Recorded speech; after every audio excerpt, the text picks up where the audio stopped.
بسم اللہ الرحمن الرحیم۔ میں تلاوت کر رہا تھا تو سورۃ المعارج کی ایک آیت پر آ کر رک سا گیا۔ بات انسان کی تخلیق کے بارے میں تھی کہ انسان اصل میں پیدا کیسا کیا گیا ہے۔ ایسی کوئی بھی آیت آئے تو میں اکثر رک کر تھوڑا سا سوچنے لگ جاتا ہوں۔ آیت یہ تھی، ان الانسان خلق ہلوعا۔ حقیقت یہ ہے کہ انسان بہت کم حوصلہ پیدا کیا گیا ہے۔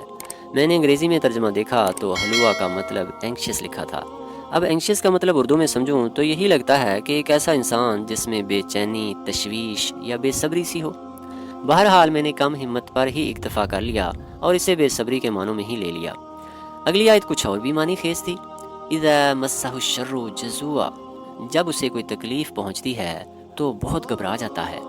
جزوعا کا لفظ تو مجھے سمجھ آ گیا، انگریزی میں ترجمہ بھی قریب قریب ہی تھا، یعنی امپیشنٹ، مطلب بے چین، یعنی تکلیف پہنچے تو انسان چاہتا ہے بس اب یہ رفع ہو جائے کسی طرح۔ میرا تجسس اور بھی بڑھ گیا۔ اگلی آیت تھی، وَإِذَا مَسَّهُ الْخَيْرُ مَنُوعًا۔ اور جب اس کے پاس خوشحالی آتی ہے تو بہت بخیل بن جاتا ہے۔ منوعا یعنی کنجوس، یعنی جب اسے کوئی نعمت ملتی ہے تو اس کا دل چاہتا ہے کہ بس اسی کے پاس رہے وہ نعمت، کسی اور کو نہ کہیں مل جائے۔ میں حیران اور پریشان ہو رہا تھا کہ جب انسان کو پیدا کرنے والا ہی بتا رہا ہے کہ اس کو کم حوصلہ پیدا کیا گیا ہے، اور ساتھ میں وہی یہ بھی بتا رہا ہے کہ وہ جلد گھبرانے والا اور کنجوس ہے، تو انسان پھر ان حالتوں سے کیسے نکل سکتا ہے؟ لیکن پھر جب میں نے اگلی آیت میں لفظ اللہ پڑھا تو دل مطمئن سا ہو گیا، کیونکہ اب اللہ تعالیٰ ان کمیوں اور خامیوں کو پورا کرنے کے لیے راستہ بتا رہا تھا، اور وہ راستہ خوبیوں کی شکل میں تھا۔ یعنی اگر کوئی شخص ان خوبیوں کو اپنے اندر پیدا کر لے تو وہ ہلوعا، جزوعا اور منوعا کی دلی اور جذباتی حالتوں سے نکل سکتا ہے، اور وہ خوبیاں درج ذیل تھیں۔ الا المصلین الذین هم علی صلاتهم دائمون۔ سوائے نمازیوں کے جو اپنی نماز کی ہمیشہ پابندی کرتے ہیں، یعنی نماز کو پابندی سے پڑھنا۔ والذین فی اموالہم حق معلوم للسائل والمحروم۔ سوالی اور بے سوالی کے لیے ان کے مال و دولت میں ایک متعین حق ہوتا ہے، یعنی اپنے مال و دولت میں ایک طے شدہ حق رکھنا، سوالی کے لیے بھی اور بے سوالی کے لیے بھی۔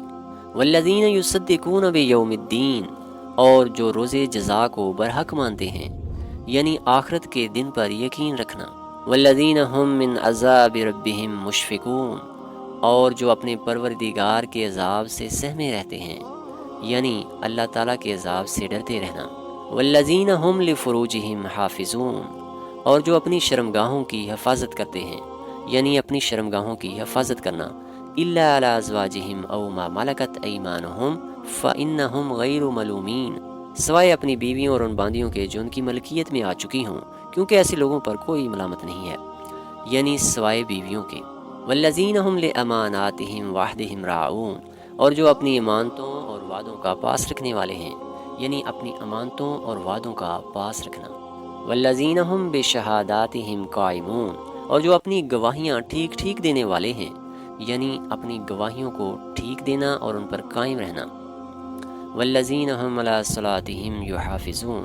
اور جو اپنی نمازوں کی پوری حفاظت کرنے والے ہیں، یعنی نمازوں کی حفاظت کرنا۔ ناظرین، سامعین، یہی وہ خوبیاں ہیں کہ جو اگر آپ خود میں پیدا کر لیں تو آپ ہلوعا، جزوعا اور منوعا کی دلی اور جذباتی حالتوں سے یقیناً نکل سکتے ہیں۔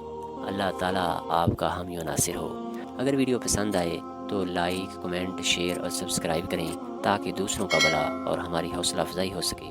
جزاک اللہ۔